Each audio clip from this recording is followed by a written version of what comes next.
Explain why voters should believe you could actually go all the way, that you're having more than just a moment here.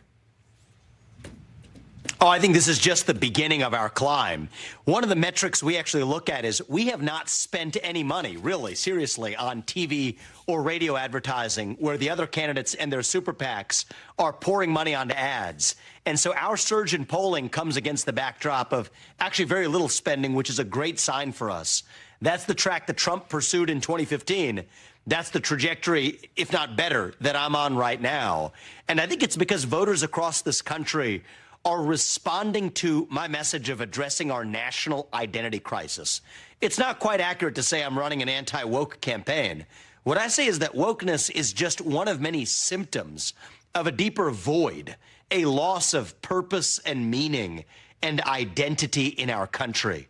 And I think that gets to the heart of why young people in particular are so hungry for a cause. They will turn to the left-wing narrative of race, gender, sexuality, and climate. What I'm offering in this race is an alternative vision grounded on the individual, family, nation, God. That's something that our base, I think, has been long hungry for, and it's part of what they're responding to. So a couple of things to pull on there. You talk about how you think young people are hungry to find essentially somebody like you here. And yet you are out with a platform, and you've reiterated it again tonight, that would essentially disenfranchise younger voters between the ages of 18 and 24 from actually voting unless they do certain things, pass certain tests, essentially, litmus tests, serve for a certain period of time, et cetera. Why do that? Are you concerned that you are going to turn off those younger voters that you are hoping to appeal to? To the contrary, young people are hungry for purpose and meaning today, so there's no disenfranchising going on. But what I've said is that every high school student who graduates should have to pass the same civics test that an immigrant has to pass in order to become a citizen of this country, to know something about this country and its history and our Constitution, and if not that, then at least serve this country in some way. We have to revive civic duty and civic pride in this country. That's what our founding fathers envisioned. That's a big part of what we've lost. And so I think actually what we're going to see is voting rates will skyrocket amongst young people after we actually make them pass that civics test. But why should a high school graduate have to pass that test and not, let's say, a 60-year-old? Well, look, I think that everybody should, but I believe not in taking something away from somebody who already has it, but somebody who's starting with a clean slate in the next generation, ages into citizenship. That should absolutely be the norm. Frankly, my mother passed that same citizenship test. Countless immigrants do.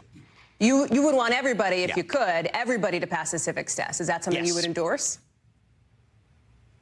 That is, but we have to start with a clean slate as people age into actually becoming adults. That's where we're actually going to start driving that change forward. That's the way I look at it. Let me ask you about some of the intricacies, perhaps, of the way that you are working around the current frontrunner in this Republican primary, and that is, of course, former President Donald Trump. You've said a lot of nice things about him. You've called him your friend. You say you respect him. You respect the job that he did. But you've also condemned him, right? You condemned him the week of January 6th, the week after, pretty clearly in this tweet. You told Tucker Carlson recently, though, that the Capitol riots were a result of pervasive censorship. So let me just, and I've heard your response to that piece of it. Let me just ask you clearly, do you believe that the election fraud lies pushed by Donald Trump, that his actions around January 6th in 2020 disqualifies him to be president again? I think that's a question for the voters. I believe that in this country, we the people decide who's actually going to lead us forward. And the way that I want to win this election is not by having the federal administrative police state eliminate my competition. Now that I am in third in the GOP primary field, believe me, it would be a lot easier for me if Donald Trump were not in this race. But I don't stand for politics or self-interest. I stand for principle. And I believe the way I should win this election, the way I will win this election, is by convincing the voters that I'm the best person to lead this country forward. And make no mistake, I would have made many different judgments than Donald Trump did. I think most of his policies were excellent. He achieved a lot in this country. But the way he handled January 6th or other matters, I would have handled them very differently, even the way I would have handled the documents. But a bad judgment is not a crime. And when we conflate the two, that sets a dangerous precedent in this country where the party in power will use police force to arrest its political opponents. That's not how we do it in the United States of America. That's why I've taken the position that I have. So does that, in your words, bad judgment by Donald Trump disqualify him to be president in your view? I don't think that there's a litmus test that should legally disqualify him from being president. I'm asking about your opinion. But I do believe that I'm making the case. Well, my opinion is I'm going to be the best president to lead this nation forward. And yes, I'm running in the same race that he's running because I still believe I will be the best candidate to revive our missing national identity, to unite our country, to grow our economy, to shut down the administrative state, declare independence from China. These are the things I care about, okay. And I am in this race because I'm convinced I am the best person who can deliver on that, and that's what I exactly expect to do. I can't help but note that you did not answer the question, Mr. Ramaswamy. Is there a reason for that? I did answer your question. He should not be legally disqualified from running. Answered your question. Okay, and you believe that, in your view, I'm not even asking about the legal piece of it, though, you would vote for him, you're saying? No, I'm going to vote for myself in this election. That is why I'm running in this election to be our next president. I did vote for him in the last election. Yeah, I hear you on that. Let me ask you about a couple of other things because I want to get to some. I want to get to some policy pieces for you here because you have talked about sort of this idea of ESG investments, for example, and you've been clear about that piece of it. And yet, the recent federal financial disclosure forum showed that you have invested in companies that support those kinds of ESG policies. In other words, companies that take sort of environmental and social issues into account. I get that you have an outside advisor making these investment calls, but it is your money, and it is getting spent on something that you say you don't believe in. How do you square that? Well, actually, if you read my books and understand the criticism I've leveled against ESG, it goes one step deeper. The real problem isn't somebody owning stock in Disney or Nike or any other company. It's the fact that their money is being used to vote for policies in those boardrooms that do not advance those shareholders' best interests. That's really where the ESG problem is biggest, is in shareholder voting, voting for environmental agendas, racial equity audits, climate emissions caps. That's what I've been an opponent of. It's also why I went the further distance of founding Strive. The company I last founded was actually the competitor to BlackRock, State Street, Vanguard, offering alternatives to this ESG orthodoxy, voting in corporate America's boardrooms, telling them to go back to focusing on profits and products, not politics and social agendas. And that's how I'm wired. I've written 2 books on this subject, but I'm not just an academic. I believe in acting on my convictions. That's why I started a business, leading business in this area, but even more importantly, why I'm delivering that message now as a presidential candidate. And that's, I think, the kind of leadership we need. People who don't just pontificate about problems, but people who actually step up to solve them. And that's what I've done. Let's talk about stepping up here. There's a moment that got some cable news attention, I think a couple of weeks ago, that was played, I believe obtained and played over on CNN, a moment from one of your campaign events. I want to play that. You have to actually make sure the Federal Reserve is politically accountable. See, this idea that it's supposed to be some sort of special entity that exists outside the checks and balances of government, that's where the original sin begins. Right? And you're correct to point out what very few people are aware of. Absolutely, that happens. So the voter question in there, Mr. Ramaswamy, was cut off, but this was a question from a voter, from somebody at one of your events, asking about the Fed in what appears to be a conspiracy theory, putting zeros into the bank accounts of some of your political competitors. And that's you saying that this person is correct to point that out. It's one thing to suggest or to make the argument that the Fed needs more accountability, but that was the question. We have the transcript here. The question was about whether or not the Fed is adding zeros to bank accounts from media companies and to your political opponents. Why did you say that person is correct? I didn't. I find it kind of laughable that you cut it that way. But what I have said is that the response that I stand by is that the Federal Reserve has been responsible for many of the economic headwinds that we've seen in this country.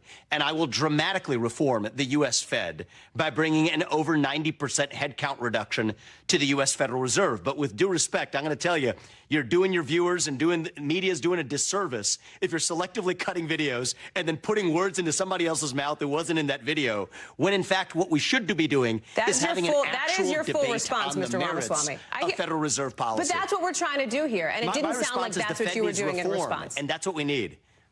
Let me play absolutely. What I'm doing in response is I'm stating a policy that you disagree with, which is the Fed needs I'm not trying to have a debate with you about the opinion on the policy of the Fed. I'm simply asking you about your response to somebody who seemed to propose this conspiracy theory. Because do you agree that people running for presidency should be operating in the realm of fact? It's a pretty basic question. Of course they should, as I am. I'm tied to fact at every step. Frankly, I don't even recognize or understand what the alleged conspiracy that you're citing even is. That's the first time I'm hearing about some nonsensical theory that's actually putting words in somebody else's mouth who had legitimate concerns about the Fed and the financial system using central bank digital currencies through the Fed Now program that they're advancing that would give the government centralized authority to potentially wipe out bank accounts just like you see in China, just like Canada did to those truckers who were protesting in Canada. That's something that we do not want to see here in the United States. That's exactly what central bank digital currencies are about. That's what the Fed Now program is about. You have a Democratic candidate in this race in the form of RFK who's pointed out why that's wrong. I'm a Republican candidate pointing out the same thing, that the Fed needs to go back to one job: stabilize the U.S. dollar as a unit of measurement. Have their policies embracing inflation and unemployment as a balancing act been a disaster? Absolutely. And no, that's not a conspiracy theory. That is reality that has hurt many Americans, and we ought to have that debate in the open without distorting some people's questions, cutting them off on air, when in fact we get to the truth of the matter. Nothing was cut off, and I appreciate you bringing this back to the merits of the issue at hand, which is about the Fed, as you did. Before I let you go, I do have to ask you one more question, because we talked to voters, we played it in the introduction here, who say that they support you. We also talked to voters, and we're running out of time, so I'm going to summarize it for you, who suggest that they would like to see you as a potential pick for vice president. I realize that you are running for the presidency. I know that this is an annoying question. I've had to ask it of other candidates because there is conversation happening for voters around this. If that is something that comes up, Mr. Ramaswamy, would you at least consider it? I would not, because I don't do well in a number two position. I do my best when I'm leading the way. And one of my commitments in this race is we're running to lead a nation like Reagan did in 1980. That's what I'm running to do in 2024. And even an interview like this one, even though we have differences of opinion, this is important. There are other candidates in this field that have said they literally won't talk to NBC News because they feel like the interviews are unfair. To the contrary, I think we need more healthy debate like we've just had here. That's what it's going to take to revive the soul of this nation. And I think I can't do that from a number two position. I'm doing this to do as Reagan did in 1980. That was the Reagan Revolution. We'll bring the Ramaswamy Revolution in 2024. You won't catch me disagreeing about the need for more candidates to come on, talk to folks. I appreciate your time. I appreciate this conversation. Vivek Ramaswamy, Mr. Ramaswamy, thank you very much for joining us and for taking the time for us tonight. I appreciate it.